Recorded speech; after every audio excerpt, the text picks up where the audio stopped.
vai destacar entre Durkheim e Weber é essa. Enquanto Weber está se dedicando para entender o Estado-nação alemão ainda em processo de formação, Durkheim vai muito mais se preocupar com a anomia social, por exemplo. Como falou isso? Eu estou falando. A anomia social, por exemplo. Ele estuda aquele livro que ele tem sobre o suicídio, ele não falou também, eu estou falando. A Alemanha, gente, do século XX, no início do século XX, é um Estado nacional peculiar, segundo Kohn, né? Ele estava iniciando um processo de industrialização, assim, parecido com aquilo que acontecia na Rússia na época, e então a Alemanha estava buscando a afirmação como Estado nacional. Diferente da França, que já vinha de todo aquele processo desde a Revolução Francesa, né, com outros princípios, valores, né, da Revolução. Então, na relação, aí o professor em seguida ele vai dizer que não há uma oponência, não há alguns autores, alguns videólogos que botam por aí na internet, vai dizer que há muita oponência, muita diferença, as diferenças entre Marx e Karl Marx e Max Weber, né, que havia uma oponência forte, etc. E outros que não, na relação com Karl Marx, né, que foi, de certa forma, contemporâneo, porque Karl Marx viveu entre 1800 e 1880, está preocupado com a organização da sociedade por classes, dentro daquilo que a gente conhece por economia política, né, havia uma diferença de perspectiva, de análise, de dedicação, de estudo. Então, essa oponência, assim, ela existe, mas não é tão forte, tão evidente como alguns querem propor. O interesse da investigação do Weber, então, o professor vai dizer que é a constituição de um grande sujeito social, um grupo social que está nas costas de assumir a frente do processo, fazer a diferença nacional e internacional, né? Dentro do contexto do estudo de ambos os estilos da Alemanha. E aí o Weber desenvolve, então, essa proposta de trabalhar com ações sociais, e não fatos sociais, como o Durkheim faz uma análise, um trabalho, propõe um estudo sobre fatos sociais. O Weber dedica para a ação social e os agentes que estão dentro desse universo de ações sociais. Então, a perspectiva, a análise é diferente. Muito mais, assim, então, entre Weber e Durkheim do que Marx, que é outra pegada, é outra situação que, sabe, então, às vezes as pessoas não entendem muito bem essa diferença, e aí vai para esse viés da oponência, como se isso fosse tudo. Isso não é tudo e não é o mais importante. Veja, segue o Kohn na sua aula. Ele diz que o Weber estuda profundamente, e aí eu lembrei do Binz, né, gente? Eu lembro do Binz, porque o Binz, eu lembro das aulas do professor Milton Binz, aquele sketch do Binz, os textos que ele compartilhava conosco lá no século passado. E o Binz trabalhou muito isso. A gente vai trazer aqui de novo, já citando, já trabalhamos com o professor Milton Binz, professor de sociologia, vamos trazer novamente também no momento. Como agora dizendo, o Weber estuda profundamente a burocracia, enquanto uma racionalidade, enquanto um racional organizado para esse fim que era a organização do Estado alemão, a sua unificação e o seu fortalecimento. Ele também entende como uma boa administração, no sentido que ela resolve não só o problema político, mas também atrapalha a democracia. E aí aquele outro livro, né, que a gente sabe, Ciência e Política, duas fundações, que a gente já falou isso também, que é o tão mais indicado para quem quiser ler e entender essa questão da burocracia e da relação entre democracia e burocracia. A democracia, como a gente conhece hoje, ela está no viés oposto, né, desse aperfeiçoamento racional, burocrático, legal, que às vezes, né, ajuda pelo nem tanto. Veja, o Weber, então, investiga as relações entre essas duas grandes esferas, que é o corpo administrativo e o corpo político. Ele vai ter o Estado racional, ele tem só os seus funcionários, as pessoas concursadas, as pessoas se dedicam, fazem carreira dentro do Estado, e você tem a classe política. Então, os legisladores, os administradores, os agentes públicos, o Weber também investiga isso, e ele desenvolve, então, a teoria da ação, como eu tinha falado, objetivo e sentido na ação social. Dá para dizer, então, que essa ação, eu tenho aqui um desenho que não é do bom, é nosso próprio. Ó.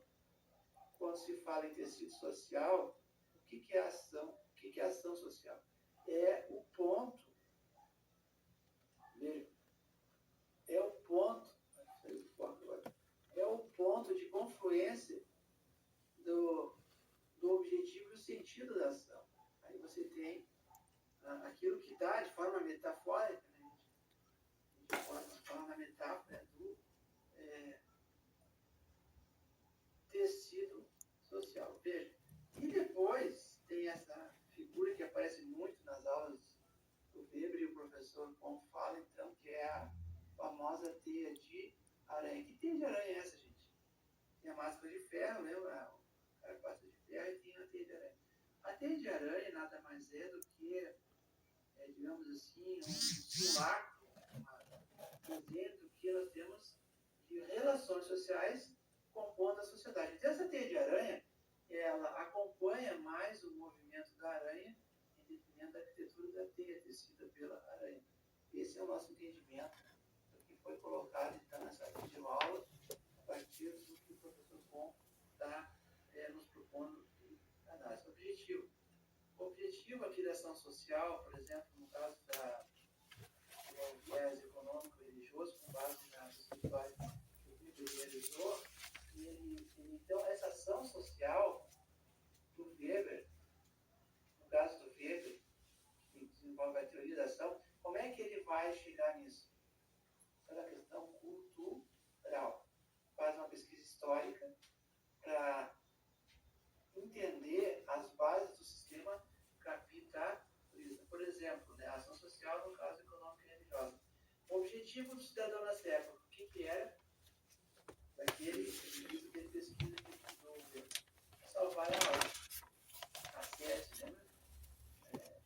A sede da ética protestante e do espírito do capitalismo está aqui presente dentro desse contexto, onde o sentido, aqui ó, tem o objetivo, a ação social e o sentido. Qual é o sentido? A ética protestante. Então, o cidadão, ele se reúne em uma comunidade de afins, né, de pessoas que acreditam na mesma religião, no mesmo credo religioso, né, a matriz, né, cristã, nesse caso protestante, que é diferente da matriz católica. Então nós temos, né, a referência na reforma protestante, Lutero, depois Calvino. Então tudo isso está questões que a gente já trabalhou, que a gente está passando agora rapidamente aqui para falar da aula do Kohn. Questão que ele propõe para nós. O que faz a sociedade continuar existindo? Se você questiona a seguinte questão, o que faz a sociedade continuar existindo? Isso é Durkheim, não é Weber. Weber não se preocupa desse tipo de análise. O que faz a sociedade continuar existindo? Isso é Durkheim. Agora, se você pergunta o que pode responder pela continuidade de relações sociais ou da sociedade, isso é Max Weber. Está entendendo a diferença de pegada? Então, vê que o professor Kohn, não sou eu que estou falando, é o professor Kohn, está colocando face a face Max Weber e Emile Durkheim. Ele não está colocando face a face Max Weber e Karl Marx, está entendendo? Porque são perspectivas diferentes. E se você analisa Weber com Marx, aí você vai para a oponência. Porque um disse que a religião é o ópio do povo, o outro disse que a religião é isso ou aquilo. Está entendendo? Então não é esse o caminho. Não é esse o caminho. Está aqui, ó. Na sequência, exatamente isso. Ó. O que eu anotei, segundo o que o professor está falando. Não há oposição Weber-Marx. Não há. Isso aqui é fake news. Fake news sou eu que estou dizendo, né? Então o professor está dizendo o seguinte, essa oponência, essa oposição, essa diferença, ela é criada por alguém que não está entendendo a sociologia nos seus primórdios. Isso aqui é os primórdios da sociologia. Aí eu vou dizer que o Weber é sociólogo. O Weber não é sociólogo. Ele propôs a teoria da ação social que deságua, que cria o contexto necessário para que a sociologia se colocasse como ciência naquele momento. Porque quem começa com toda a historinha é sabem, né? É a teoria positivista do Conte. Conte começa com essa pegada, né? A tal de religião universal, aquela coisa toda. Então, o Durkheim vai pegar o princípio do Conte, desenvolver a teoria do fato social, né? Enquanto que o Marx está numa outra pegada. Agora, se você diz, se você fala, então, Weber na oposição com Marx, é fake news. Agora, se você coloca Weber na relação com Durkheim, aí é verdade. Tá entendendo? Não sou eu que estou dizendo. Se você vai dizer assim, puxa, mas o cara está inventando coisa, o cara está lá na velha capital, está inventando uma nazi lá que aconteceu na Europa, no final do século XIX, não vai inventar. O professor Pon nem não é brasileiro nada, né? Sabe que é brasileiro Pon? Não sabe dar uma olhada. O professor Pon veio da Europa, ele fala alemão, ele domina a técnica da língua, então, outro dia eu falei aqui, né, que para gente que não domina a língua alemã, falar de Weber, claro que é difícil, não é fácil. A gente lê as traduções dos textos originais do Weber, e aí é claro que tem que dar uns contos, tem que isso não é original. Então, cautela. Então, com que é especialista, que é biberólogo, que é europeu, naturalizado brasileiro, ele está dizendo, há uma diferença a se considerar, a estudar entre Weber e Durkheim. Não entre Weber e Marx. Aqui é pequeninos, que é uma relação verdadeira de oponência. Então, dominação. O que é dominação em Weber? Exercício do poder. Dominação não é só a violência legítima do Estado na questão punitiva. É exercício do poder, é manter a iniciativa das ações, é uma continuidade no tempo. O que é dominar? Do ponto de vista sociológico, se perpetuar no tempo. Aí tu vê que, então, quando eu falo lá, Estatuto do Índio, temporalidade, permanências e tensões, tá entendendo? É dentro, não são palavras soltas. Quando eu falo o título do trabalho, Estatuto de tensões, permanências e temporalidade, isso aqui, é Weber, é dominação social. Continuidade no tempo. Por que o Estatuto do Índio é o mesmo e não muda? Nós estamos falando de uma lei anterior à Revolução, à abertura, à Constituição de 88, né? Segunda, estou falando de Revolução porque alguns especialistas do direito nacional vão dizer que o que aconteceu no Brasil em 88, com a Assembleia Nacional Constituinte, foi uma verdadeira revolução. Você tinha um sistema fechado, você tinha uma ditadura militar, você tinha cerceamento de direitos individuais, sociais, você não tinha democracia, você tinha todos aqueles horrores que você viu lá naquele filme que ganhou o Oscar, etc., que a gente não vai entrar, porque é muita coisa. Veja, então, de 88 para cá é um Estado de Direito democrático. De 88 para trás é um Estado totalitário, um Estado não democrático. Então, Estatuto do Índio é uma lei 6.000 uma lei barra 7.3. A Revolução, a Constituição Cidadã é de 8. Então, por quê? E uma das grandes questões que nos ocupavam na época era isso. Porque a partir de 88 você cria o Estatuto da Criança e do Adolescente, o Estatuto do Torcedor, o Estatuto do Idoso, o Estatuto da igualdade racial. O Estatuto tem tudo que é tipo de estatuto a partir de 88. E por que a grande questão é essa? Por que de 88 para cá não nasceu, não se editou, não se criou um novo Estatuto do Índio, uma nova lei que viesse, então, dentro dessa nossa nova situação democrática do país, uma nova lei.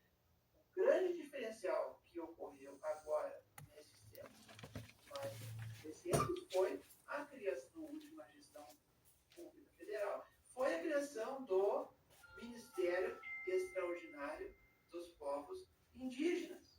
Então se criou, dentro dessa nova situação que nós estamos vivendo hoje, do novo governo, pela primeira vez na história do país, nós vamos ter um estatuto novo, mas nós temos temos o Ministério dos Povos Indígenas, e nós temos uma ministra de própria das populações indígenas.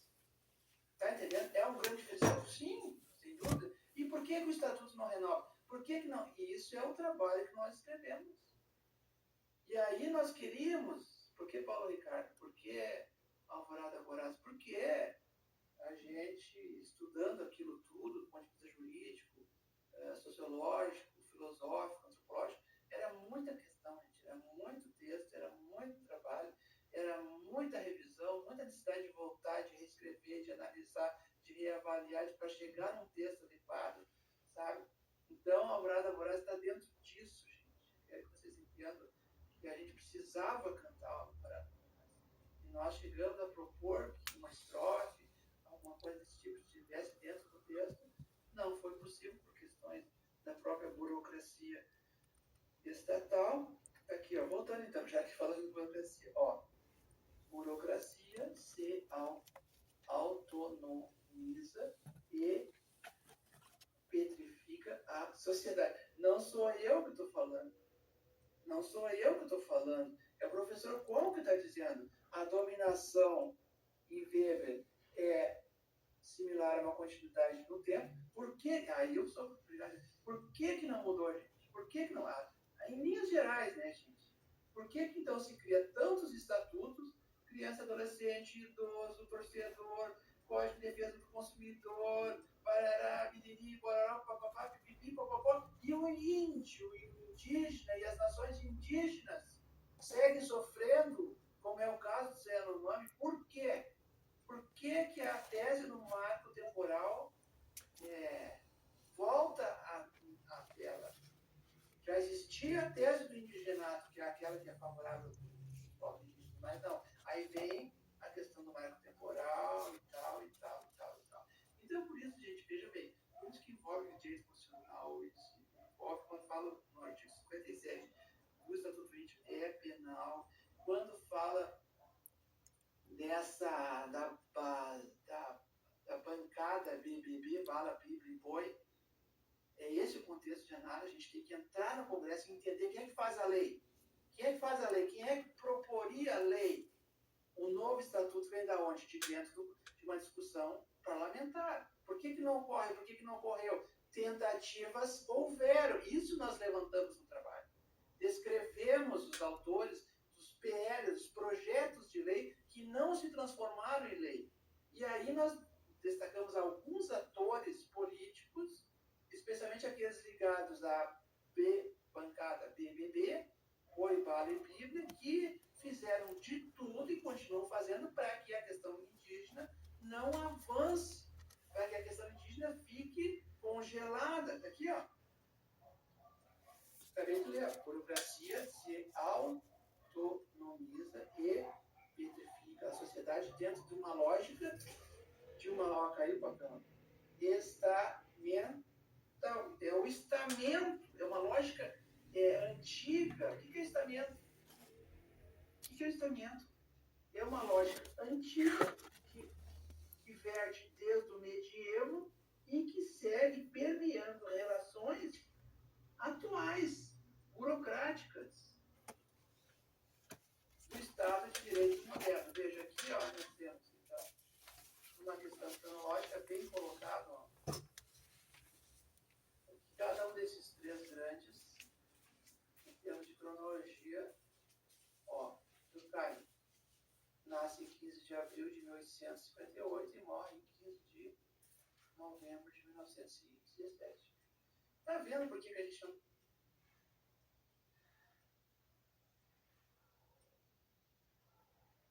Quais as razões profundas desse massacre?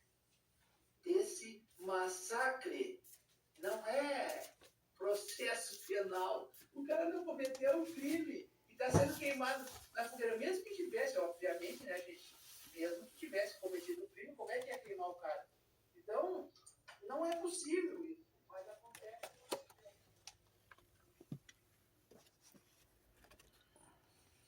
Aconteceu. E por que aconteceu? Porque os ser humano vem há muito tempo se equivocando e cometendo esse tipo. O que a gente vê hoje, por exemplo, nessas guerras atuais, tristes e lamentáveis, não é novidade. Então vamos lá. Profundo, mas tá. Qual o significado do estereótipo da bruxa para a cultura ocidental? Veja, então nós estamos falando de que existe. A autora, não sou eu que estou falando, né? A autora está falando de um estereótipo da cultura ocidental que identifica quem é bruxa e quem não é. A autora procura fazer um apanhado geral da história dessa tragédia, enfocando simultaneamente a imagem das bruxas, as perseguições que sofreram e as formulações historiográficas que incidiram sobre elas. Laura de Mello, autora, né, é professora de História Moderna na Universidade de São Paulo e já publicou também nesse livro Desclassificados do Ouro e Opulência e Miséria nas Minas Gerais. Então, veja, estou ajeitando a câmera aqui, porque deu uma batida na câmera e ficou treme aqui a coisa. Então, gente, esse é um livro, só uma referência, né? E depois a gente vai entrar nos encantamentos do mundo, eu já falei no treinar. Então, ainda essa semana trabalhamos com a questão dos Yanomami, né, gente? Então, o que é mais triste? O Yanomami morrendo de febre amarela, morrendo de doenças que ele originalmente não tinha. O que é mais triste? O que acontece com os povos indígenas desde sempre, né? Os garimpos ilegais não acabam nunca, ou você morrer como churrasquinho na fogueira porque você foi considerado, sem o devido processo, você foi classificado como uma bruxa ou um bruxo. Está entendendo, gente, por que a gente tem que estudar? Por que a gente tem que estudar sociologia, história, filosofia? Daqui, ó. Vamos voltar mais um pouco. Sociologia de Weber. Esse autor tão importante quanto a gente sabe, já que né? Ele viveu entre 1864 e 1920. Então, nós estamos no primeiro momento, tá, gente? Eu estou chamando aqui a contribuição do professor Gabriel Con da USP. Existe uma série de videoaulas disponíveis na internet, chamadas de Fundadores do Pensamento do Século XX. Foi produzido pela USP. E você, então, pode acessar. Eu vou deixar o Perucci aqui na tela. O Perucci foi falecido, né, professor? Já faleceu, gente, vocês lembram que nós falamos dele no outro dia? Eu vou deixar na tela aqui, então, enquanto a gente fala a obra do professor Perucci, que ele trabalha exatamente, Perucci, colega do professor na USP, colega do professor Bom, e então eu estou convidando vocês, porque você que tem interesse na matéria de sociologia do Weber, para você entender esse sistema tão complexo que é a nossa sociedade moderna, você vai lá, onde digita Gabriel Con, você digita Fundadores do Pensamento, ou você digita Sociologia do Weber, essas palavras-chave, você vai chegar então nessa obra, eu ia dizer cinematográfica, mas não é cinematográfica, ela é uma obra, videoaula, né, gente? É como todo mundo hoje está trabalhando. Então, o professor Con, durante a sua explanação, ele vai dizer que o Weber viveu a transição do século XIX para o XX. O Weber tinha 40 anos, gente, quando inicia o século XX. Apenas 40 anos, era um jovem de 40 anos. Ele não se colocava, segundo isso eu estou falando aqui, tá? Um esquema que eu estou trazendo para vocês do professor Con, especialista no weberólogo, assim como o Perucci também, né, gente, está na tela, o weberólogo. Então, ele diz que o Weber não se colocava e não se sentia como estava muito mais preocupado no seu próprio meio, naquela época, na condição de jurista, de filósofo, pensador, ele estava se dedicando para o seu locus, né? Ou seja, a cidade que ele vivia, o Estado-nação que ele estava vendo se transformar, nascer, etc., que era a Alemanha, enquanto nação recém estava se estabelecendo como Estado Nacional unificado. Né? A gente sabe que a história da Alemanha tem várias fases. Então, Weber estava muito preocupado com esse conceito de nação, com o processo de nacionalização, né, do Estado, enquanto Estado Nacional unificado, diferente do Durkheim, por exemplo, né, o professor que trabalha também com Durkheim, Weber e Marx, ele vai dizer que é diferente do Durkheim, por exemplo, que o Durkheim é um cientista francês, né, ele já estava vivendo um Estado forte, constituído, ele estava vivendo, estudando que, na verdade, poderia vir a desagregar a sociedade, a sua própria meio, né, a França e a sociedade que ele vivia. Então, a grande diferença que o Kohn vai destacar entre Durkheim e Weber é essa. Enquanto Weber está se dedicando para entender o Estado-nação alemão ainda em processo de formação, Durkheim vai muito mais se preocupar com a anomia social, por exemplo. O Kohn não falou isso, eu estou falando. A anomia social, por exemplo. O Durkheim estuda sobre o suicídio, ele não falou também, eu estou falando. A Alemanha, gente, do século XX, no início do século XX, é um Estado nacional peculiar, segundo Kohn, né? Ele estava iniciando um processo de industrialização, assim, parecido com aquilo que acontecia na Rússia na época, e então a Alemanha estava buscando a afirmação como Estado nacional. Diferente da França, que já fez todo aquele processo de Revolução Francesa, né, com outros princípios, valores da Revolução. Então, na relação, aí o professor em seguida ele vai dizer que não há uma oponência, não há alguns autores, alguns filósofos que eles encontram por aí na internet, vai dizer que há muita oponência, muita diferença, as diferenças entre Marx e Karl Marx e Max Weber, né, que havia uma oponência forte, etc.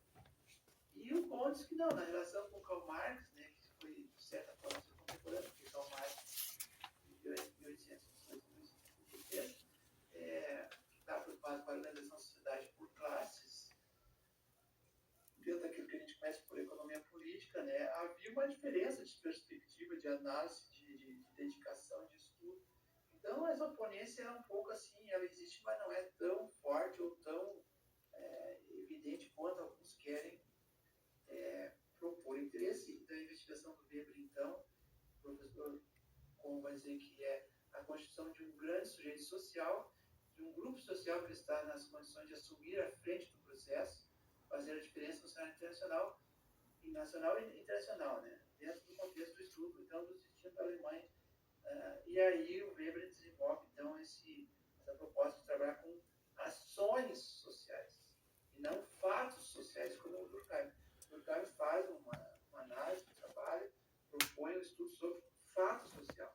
O Weber se dedica para a ação social e os agentes que estão dentro desse universo de ações sociais. Então, a perspectiva, a análise é diferente. Muito mais, assim, então, entre Weber e Durkheim do que Marx, que é outra pegada, é outra situação que, sabe, então, com a verdade, as pessoas não entendem muito bem essa diferença, e aí vai para esse viés da oponência, como se isso fosse tudo. Isso não é tudo e não é o mais importante. Veja, segue o Kohn na sua aula. Ele diz que o Weber estuda profundamente, e aí eu lembrei do Binz, né, gente? Eu lembro do Binz, porque o Binz, eu lembro das aulas do professor Milton Binz, do disquete do Binz, os textos que ele compartilhava conosco lá no século passado. E o Binz trabalhou muito isso. A gente vai trazer aqui de novo, já trabalhamos com o professor Milton Binz, professor de sociologia, vamos trazer novamente aqui em algum momento. Veja, bom, agora, dizendo, o Weber estuda profundamente a burocracia, enquanto uma racionalidade, enquanto um racional organizado para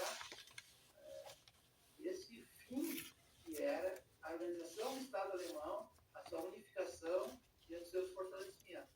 Eles também entendiam a burocracia como uma boa administração, no sentido que ela resolve não só o problema político, mas também atrapalha a democracia. E aí aquele outro livro, né, que a gente sabe, Ciência e Política, duas vocações, que a gente já trabalhou aqui também, que é então mais indicado para quem quiser ler e entender essa questão da burocracia e da relação entre democracia e burocracia.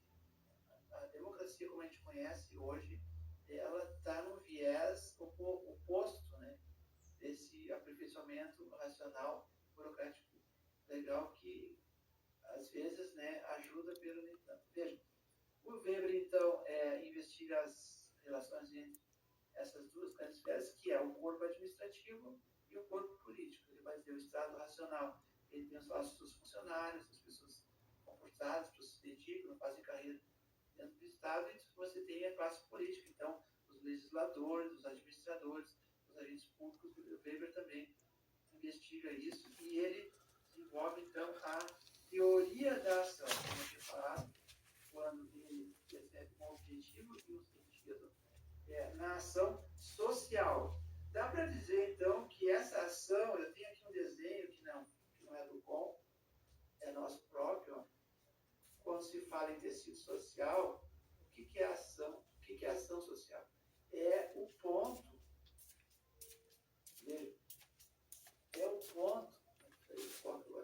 é o ponto de confluência do objetivo e o sentido da ação. Aí você tem aquilo que dá de forma metafórica, né? A gente pode falar na metáfora do tecido social. E depois tem essa figura que aparece muito nas aulas do Weber, e o professor Kohn fala, então, que é a famosa teia de aranha. Que teia de aranha é essa, gente? Tem a máscara de ferro, lembra? A pasta de ferro e tem a teia de aranha. A teia de aranha nada mais é do que, digamos assim, um simulacro, um desenho do que nós temos de relações sociais compondo a sociedade. Então, essa teia de aranha, ela acompanha mais o movimento da aranha em detrimento da arquitetura da teia tecida pela aranha. Esse é o nosso entendimento do que foi colocado, então, nessa videoaula, a partir do que o professor Kohn está nos propondo de análise. O objetivo aqui da ação social, por exemplo, no caso do viés econômico e religioso, com base na pesquisa histórica que o Weber realizou, então, essa ação social do Weber, no caso do Weber, que desenvolve a teoria da ação, como é que ele vai chegar nisso? Pela questão cultural. Faz uma pesquisa histórica para entender as bases do sistema capitalista. Por exemplo, né, a ação social, no caso econômica e religiosa. O objetivo do cidadão nessa época, o que era daquele indivíduo que ele pesquisa, que ele estudou, salvar a alma. A SESI, lembra? A SESI da ética protestante e o espírito do capitalismo está aqui presente dentro desse contexto, onde o sentido, aqui ó, tem o objetivo, a ação social e o sentido. Qual é o sentido? A ética protestante. Então, o cidadão, ele se reúne em uma comunidade de afins, né, de pessoas que acreditam na mesma religião, no mesmo credo religioso, né, a matriz, né, cristã, nesse caso protestante, que é diferente da matriz católica. Então nós temos, né, a referência na reforma protestante, Lutero, depois Calvino. Então tudo isso está questões que a gente já trabalhou, que a gente está passando agora rapidamente aqui para falar da aula do Kohn. Questão que ele propõe para nós. O que faz a sociedade continuar existindo? Se você questiona a seguinte questão, o que faz a sociedade continuar existindo? Isso é Durkheim, não é Weber. Weber não se preocupa desse tipo de análise. O que faz a sociedade continuar existindo? Isso é Durkheim. Agora, se você pergunta o que pode responder pela continuidade de relações sociais ou da sociedade, isso é Max Weber. Está entendendo a diferença de pegada? Então,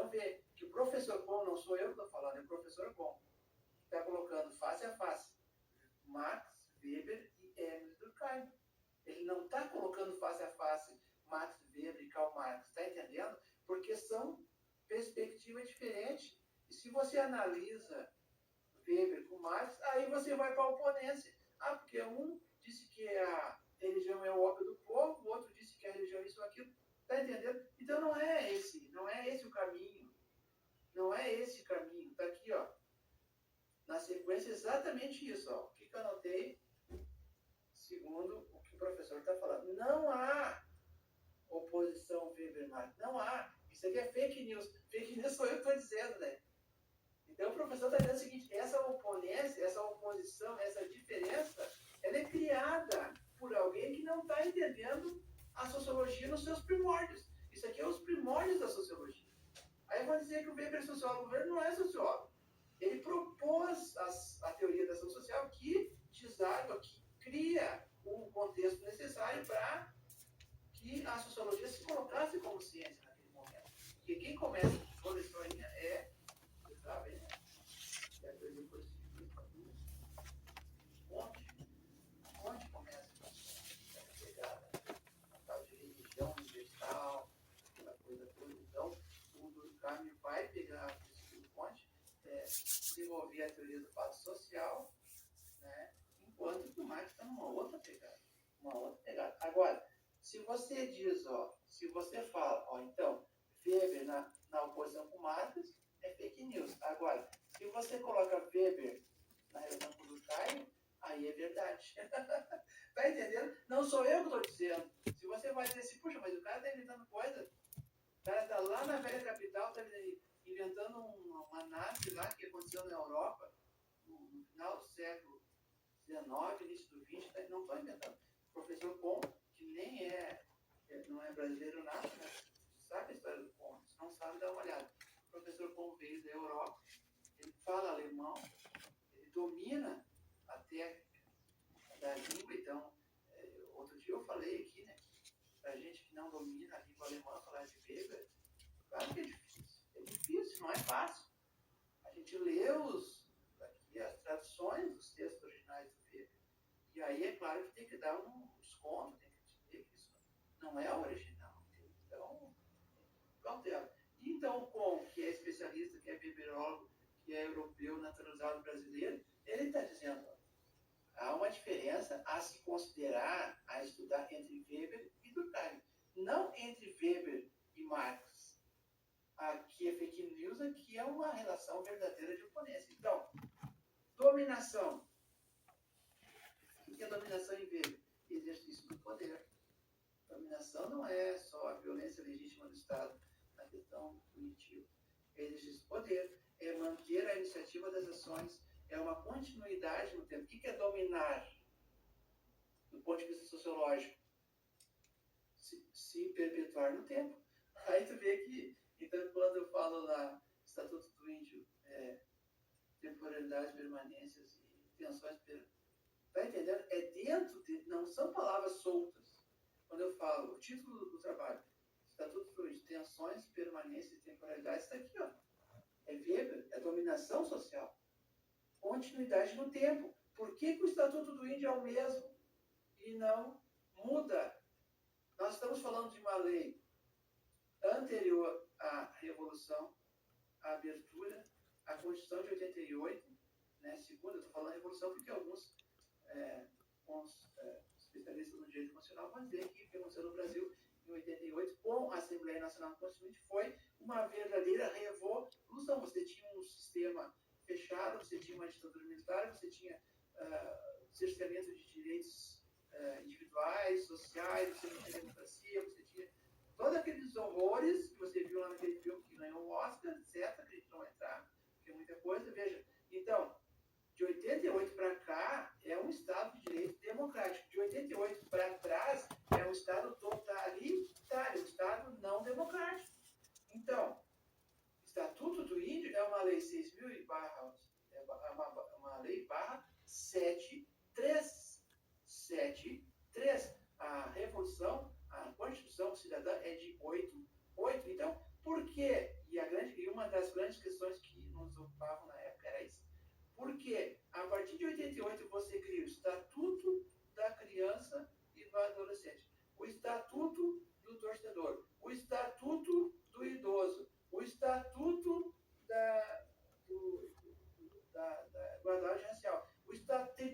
que tipo de estatuto a partir de 88?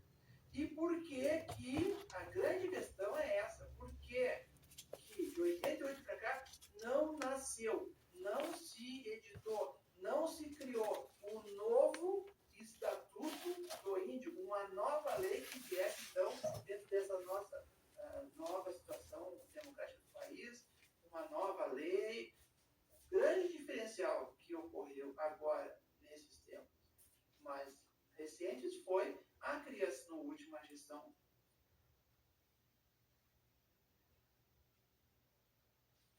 que o Durkheim, um cientista francês, né, ele já estava vivendo um Estado forte, constituído, ele estava vivendo, estudando que, na verdade, poderia vir a desagregar a sociedade, a sua própria meio, né, a França e a sociedade que ele vivia. Então, a grande diferença que o Kohn vai destacar entre Durkheim e Weber é essa. Enquanto Weber está se dedicando para entender o Estado-nação alemão ainda em processo de formação, Durkheim vai muito mais se preocupar com a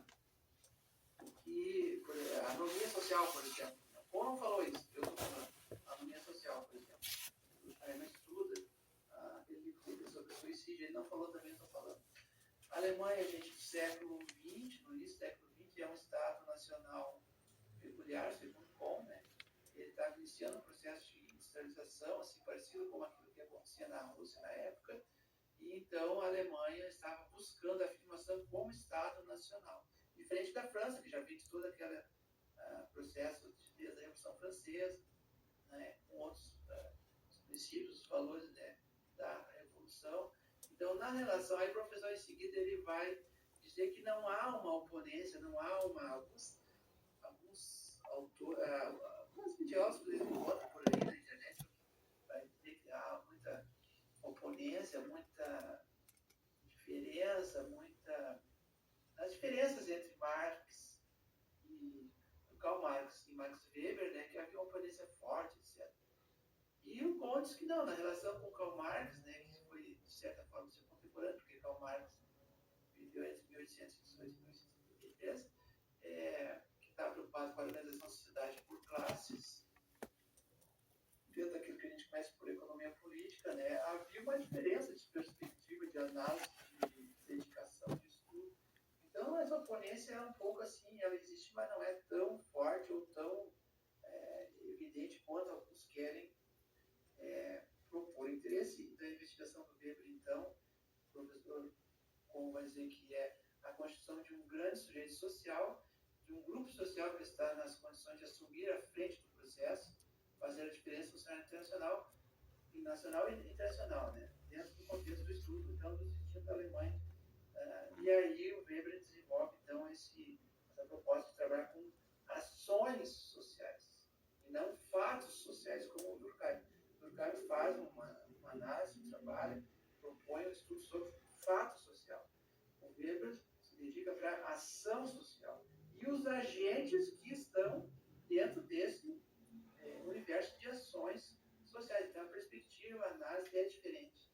Muito mais, assim, então, entre Weber e Durkheim do que Marx, que é outra pegada, é outra situação que, sabe, então, às vezes as pessoas não entendem muito bem essa diferença e aí vai para esse viés da oponência, como se isso fosse tudo. Isso não é tudo e não é o mais importante. Veja, segue o Kohn na sua aula. Ele diz que o Weber estuda profundamente, e aí eu lembrei do Binz, né? Eu lembro do Binz, porque o Binz, eu lembro das aulas do professor Wilson Binz, daquele sketch do Binz, os textos que ele compartilhava conosco lá no século passado. E o Binz trabalhou muito isso. Vai trazer aqui de novo, já citando, já trabalhamos com o professor Vitor Binz, professor de sociologia, vamos fazer novamente esse momento. Bom, agora, dizendo, o Weber estuda profundamente a burocracia, enquanto uma racionalidade, enquanto um racional organizado para esse fim que era a organização do Estado alemão, a sua unificação e o seu fortalecimento. Ele também entendia a burocracia como uma boa administração, no sentido de que ela resolve não só o problema político, mas também atrapalha a democracia. E aí aquele outro livro, né, que a gente sabe, Ciência e Política, as duas vocações, que a gente já trabalhou aqui também, que é o mais indicado para quem quiser ler e entender essa questão da burocracia e da relação entre democracia e burocracia.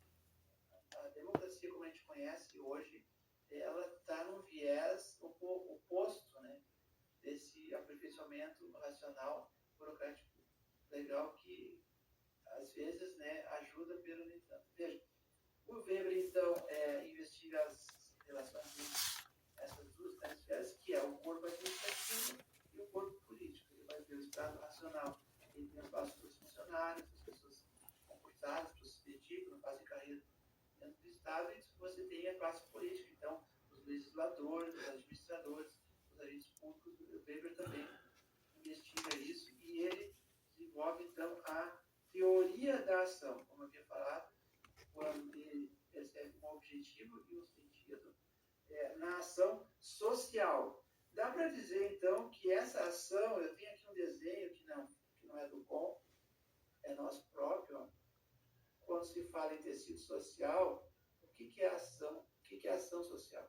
É o ponto, veja, é o ponto, saiu do foco agora, é o ponto de confluência do objetivo e o sentido da ação.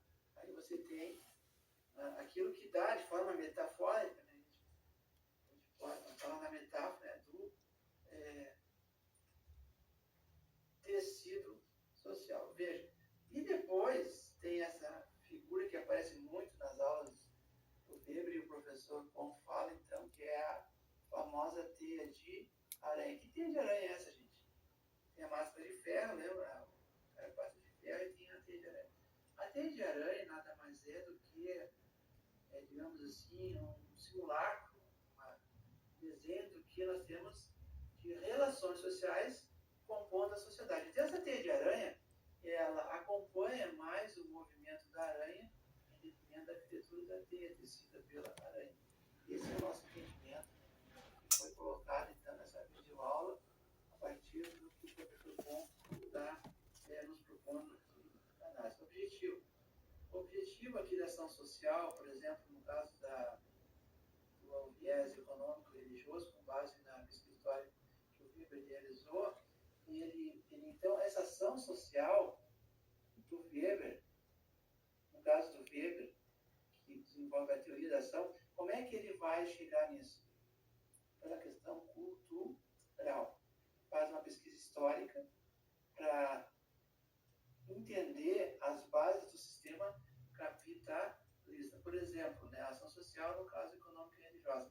O objetivo do cidadão nessa época, o que era? Daquele indivíduo que ele pesquisa, que ele estudou o Weber. Salvar a alma. A sese, lembra? A sese da ética protestante e o espírito do capitalismo está aqui presente dentro desse contexto, onde o sentido, aqui ó, tem o objetivo, a ação social e o sentido. Qual é o sentido? A ética protestante. Então, o cidadão dele se reúne em uma comunidade de afins, né, de pessoas que acreditam na mesma religião, no mesmo credo religioso, né, a matriz, né, cristã, protestante, que é diferente da matriz católica. Então nós temos, né, a referência na reforma protestante, Lutero, depois Calvino. Então tudo isso está questões que a gente já trabalhou, que a gente está passando agora rapidamente aqui para falar da aula do Kohn. Questão que ele propõe para nós. O que faz a sociedade continuar existindo? Se você questiona a seguinte questão, o que faz a sociedade continuar existindo? Isso é Durkheim, não é Weber. Weber não se preocupa desse tipo de análise. O que faz a sociedade continuar existindo? Isso é Durkheim. Agora, se você pergunta o que pode responder pela continuidade de relações sociais ou da sociedade, isso é Max Weber. Está entendendo a diferença de pegada? Então, vê que o professor Kohn, não sou eu que estou falando, é o professor Kohn, que está colocando face a face Max Weber e é Durkheim. Ele não está colocando face a face Max Weber e Karl Marx, está entendendo? Porque são perspectivas diferentes. E se você analisa Weber com Marx, aí você vai para a oponência. Porque um disse que a religião é o ópio do povo, o outro disse que a religião é isso ou aquilo. Está entendendo? Então não é esse o caminho. Não é esse o caminho. Está aqui, ó. Na sequência, exatamente isso. Ó. O que eu anotei, segundo o que o professor está falando. Não há oposição Weber-Marx. Não há. Isso aqui é fake news. Fake news foi eu que estou dizendo, né? Então, o professor está dizendo o seguinte, essa oponência, essa oposição, essa diferença, ela é criada por alguém que não está entendendo a sociologia nos seus primórdios. Isso aqui é os primórdios da sociologia. Aí eu vou dizer que o Weber é sociólogo. O Weber não é sociólogo. Ele propôs a teoria da ação social que deságua, que cria o contexto necessário para que a sociologia se colocasse como ciência naquele momento.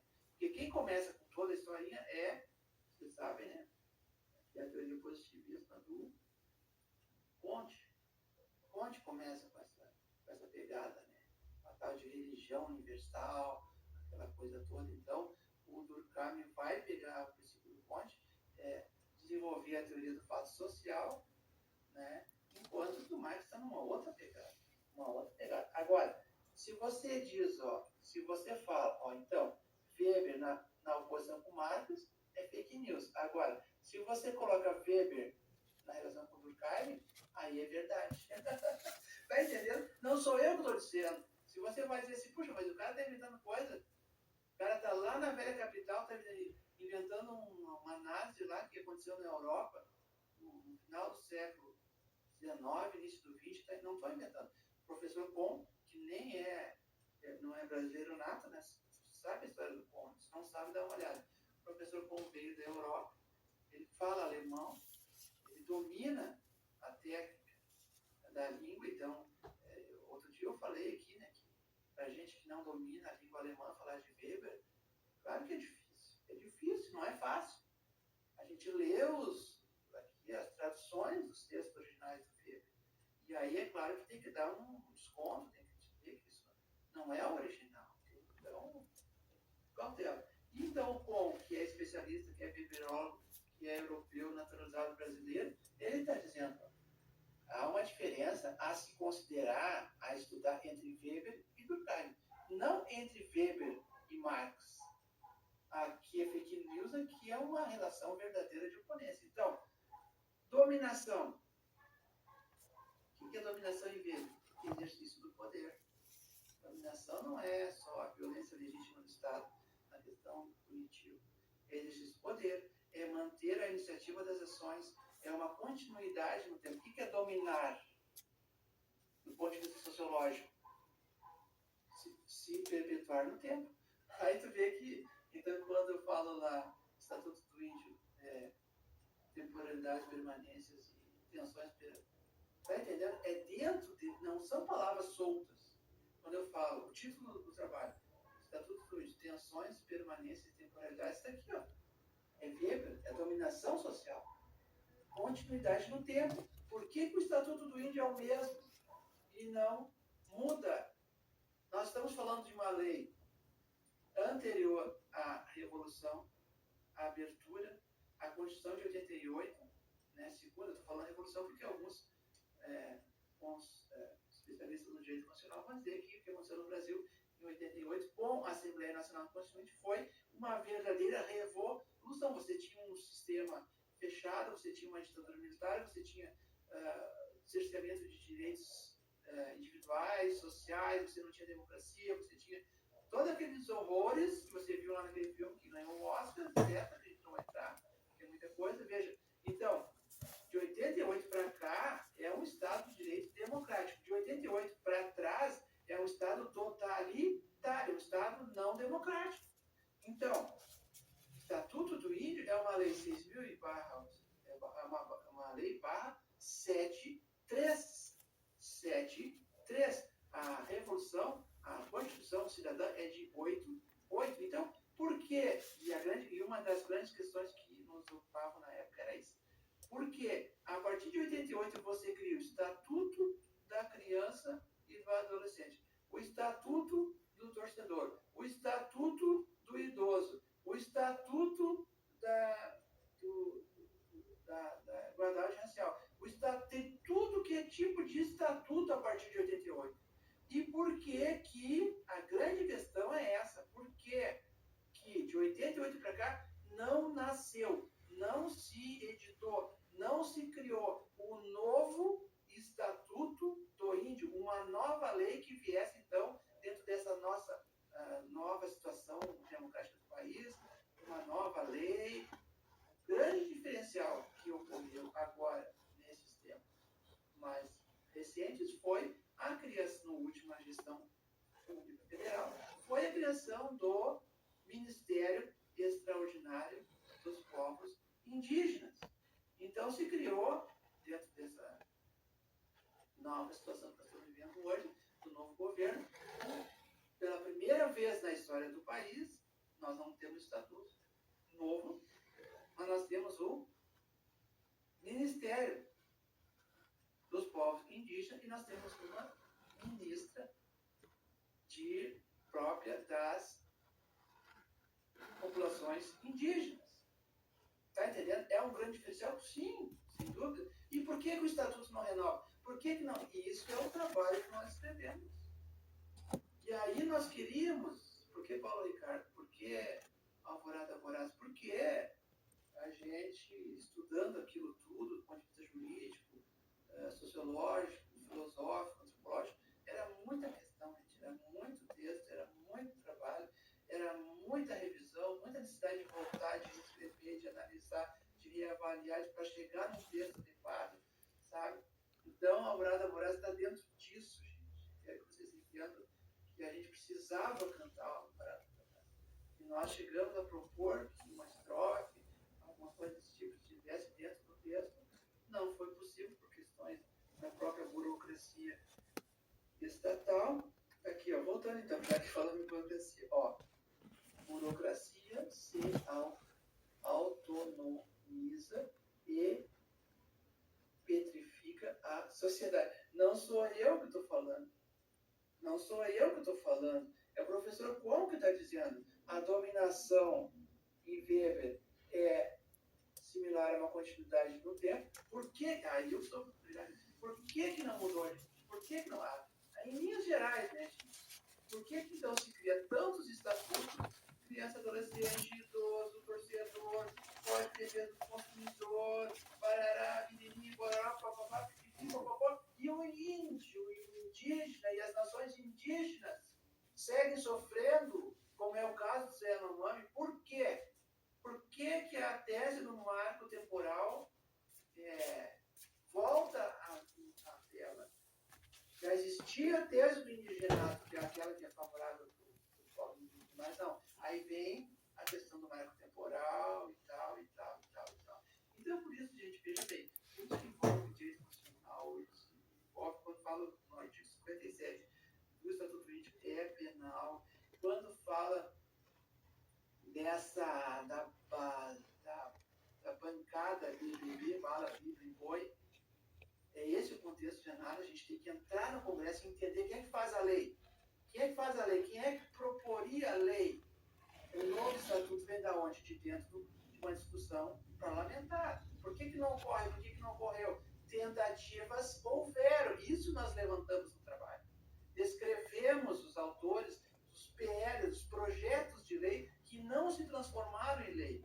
E aí nós destacamos alguns atores políticos, especialmente aqueles ligados à bancada BBB, Boi, Bala e Bíblia, que fizeram de tudo e continuam fazendo para que a questão indígena não avance, para que a questão indígena fique congelada. Está aqui, ó. Acabei de ler. A burocracia se autonomiza e petrifica a sociedade dentro de uma lógica, caiu o papel, estamental. É o estamento, é uma lógica antiga. O que é estamento? O que é estamento? É uma lógica antiga que verte desde o medievo e que segue permeando relações atuais, burocráticas. Estado de Direito moderno. Veja aqui, ó, nós temos, então, uma questão cronológica bem colocada, ó, o que cada um desses três grandes, em termos de cronologia, ó, Durkheim nasce em 15 de abril de 1858 e morre em 15 de novembro de 1917. Está vendo por que a gente não trabalha com Wikipédia? Isso aqui não é Wikipédia, isso aqui é a própria palavra. Pesquisa. Weber nasce em 1864, morre em 1920. Karl Marx nasce em 1818 e morre em 1883. Então, dos três, ó,